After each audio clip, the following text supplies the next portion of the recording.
Hello বন্ধুরা, beauty tips Sangeeta চ্যানেলে তোমাদের সবাইকে ওয়েলকাম। আজ দেখাবো কিভাবে হলুদ এবং আয়রন পড়ে গেছে, দাঁত লাল হয়ে গেছে, সেই দাঁত কিভাবে তোমরা সাদা চকচকে করতে পারো ঘরোয়া উপায়ে। কোনো ডাক্তার বা কোনো কিছু না করেই ঘরে এই রেমেডিটা ইউজ করবে, দেখবে তোমাদের দাঁত কিন্তু হলুদ দাঁত একেবারেই সাদা হয়ে যাবে। আর যাদের দাঁতে খুব আয়রনের দাগ আছে সেটাও কিন্তু চলে যাবে। সবার প্রথমে একটা ছোট্ট বাটি নিয়ে তার মধ্যে অল্প একটু লবণ নিতে হবে।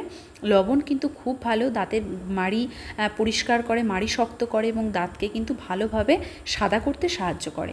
এর মধ্যে নিয়ে নেব মোটামুটি হাফ চামচেরও কম নারকোল তেল।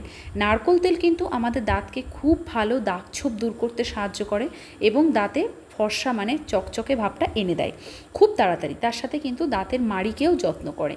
এবার নিয়ে নেব হলুদ। হলুদ অ্যান্টিসেপটিকের কাজ করবে, আমাদের মাড়িতে যদি ঘা হয়, ফোড়া হয় সেগুলো দূর করবে। তার সাথে সাথে এই যে দাঁত হলদে ভাব সেটা দূর করবে। তোমরা ভেবো না যে হলুদ আবার হলদে ভাব কী করে দূর করে। হ্যাঁ বন্ধুরা, হলুদই কিন্তু হলদে ভাব দূর করবে। হলুদ দিয়ে এটা ভালো করে দেখো আমি মিশিয়ে নিচ্ছি। এবার নিয়ে নিতে হবে টুথপেস্ট। আমি এখানে এটা নিচ্ছি, এটাই আমার মনে হয় ভালো, কারণ এটাতে খুব ভালো দাঁত পরিষ্কার হয়, তাই আমি এটা নিচ্ছি। তো দেখো আমি এখানে নিয়ে নিলাম মোটামুটি একজনের মতন। এবার এটা দিয়ে এটা ভালো করে মিক্স করতে হবে।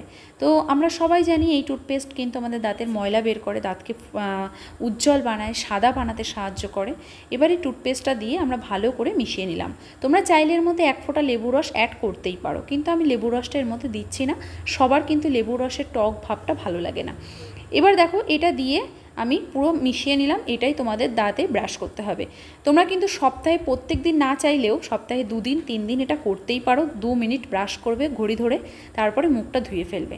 দেখবে বন্ধুরা দাঁত কতটা চকচকে করছে এবং দাঁত কতটা সাদা হয়ে যাচ্ছে।